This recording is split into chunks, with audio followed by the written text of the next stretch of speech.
నందికొట్కూరు పట్టణం నందు తెలుగుదేశం పార్టీ జాతీయ అధ్యక్షులు నారా చంద్రబాబు నాయుడు పటేల్ సెంటర్ నందు ప్రచార మీటింగ్ నిర్వహించారు.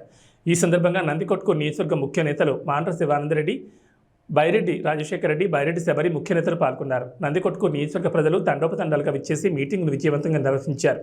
ఈ సందర్భంగా మాట్లాడుతూ ఇక్కడ కొందరు నాయకులు అరాచకాలు చేస్తున్నారని, త్వరలో తమ ప్రభుత్వం వచ్చాక ఆ నాయకుల ఆగడాలకు చెక్ పెడతానని వాగ్దానం చేశారు. నందికొట్కూరు నియోజకవర్గానికి సాగునీరు వచ్చేలా చేస్తారన్నారు. శివానందరెడ్డి, బైరెడ్డి శబరి మాట్లాడుతూ తెలుగుదేశం పార్టీని గెలిపించుకుంటే మనకు భవిష్యత్తు ఉంటుందని, లేకపోతే భవిష్యత్తు ఉండదని ఈ సైకో ప్రభుత్వాన్ని గద్దదించాలని కోరారు.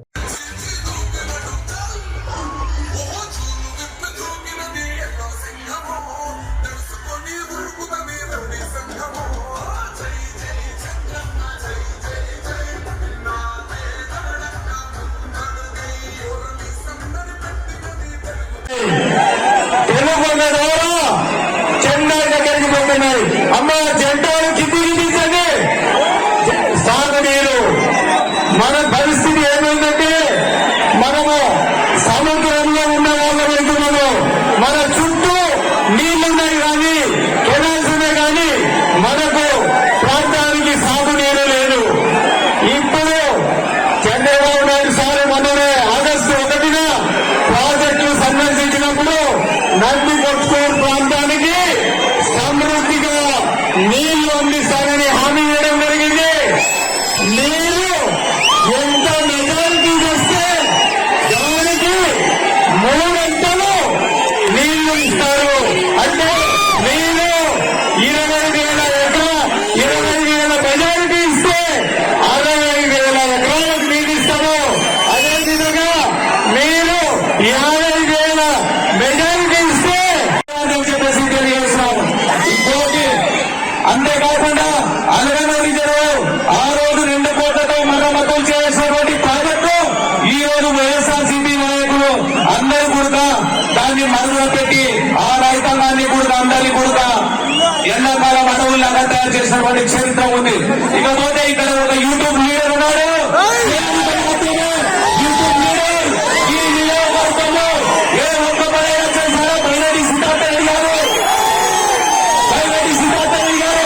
ఈ గడిచిన 5 సంవత్సరాలు మన నందికొట్కూరుకి ఒక ఇండస్ట్రీ తీసుకొచ్చారా, ఒక చాటి ఇచ్చారా, ఒక చేతికి ఇల్లు కట్టించారా?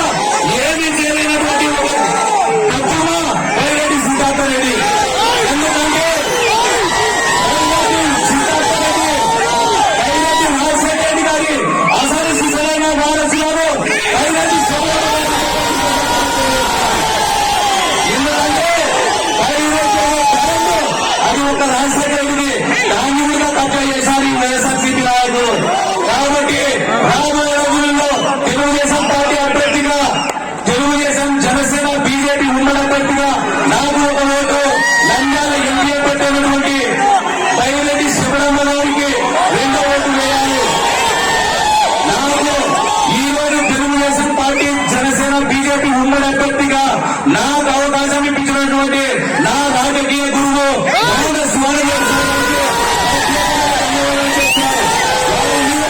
నమ్మకంతో ఒక యువకుడు 2 ఏళ్ల పిల్లలు కలిగినటువంటి సామాన్య కార్యకర్తకు అవకాశం కల్పించినటువంటి ఘన చరిత్ర మన చంద్రబాబు నాయుడు గారిది.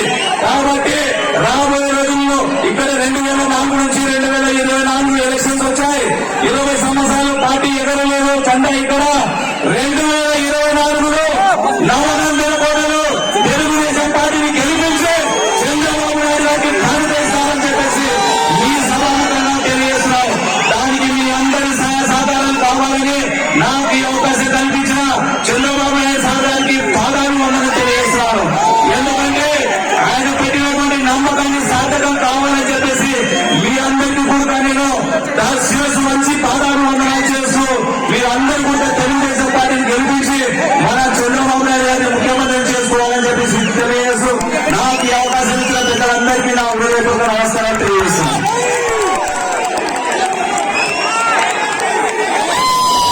తమ్ముళ్ళు హెచ్చరిస్తున్న నందికొట్కూరులో మిమ్మల్ని అందరినీ, రేపంతా మీ భూములు మీ ఆధీనంలో ఉండవు. కొత్త చట్టం వస్తా ఉంది. ఆ చట్ట ప్రకారం మీ దగ్గర ఏమీ డాక్యుమెంట్ ఉండదు, 10(1) ఉండదు, అడంగల్ ఉండదు. పట్టాదారు పాస్ పుస్తకం లేదు. జగన్మోహన్ రెడ్డి దగ్గర కీ ఉంటుంది, లేకపోతే ఇక్కడుండే చిన్న సైకో దగ్గర ఒక కీ ఉంటుంది. అతను మీ అకౌంట్ మారిస్తే ఇంకా కోర్టుకు కూడా పోయే అవకాశం లేదు. మీరు ఆత్మహత్యలు తప్ప వేరే మార్గాలే లేవు అని చెప్పి నేను మీకు తెలియజేస్తున్నా. మీ భూమిని మీకు కావాలన్నా లేదా అని అడుగుతున్నా. ఈరోజు మీ భూమి ఉంది, పట్టాదారు పాస్ పుస్తకం ఉంది, ఎవరి ఫోటో ఉంది దానిపైన? ఎవరి ఫోటో ఉంది? వాళ్ళ తాత ఆ భూమి? మీ నాన్న ఇచ్చాడా, మీ తాత ఇచ్చాడా భూమి? అంటే ఆస్తి నీది, షోక్ అయింది. ఏం చెప్పాలి? ఈ యొక్క పైశాచిక ఆనందానికి, సైకో ఆనందానికి ఏం చెప్పాలి?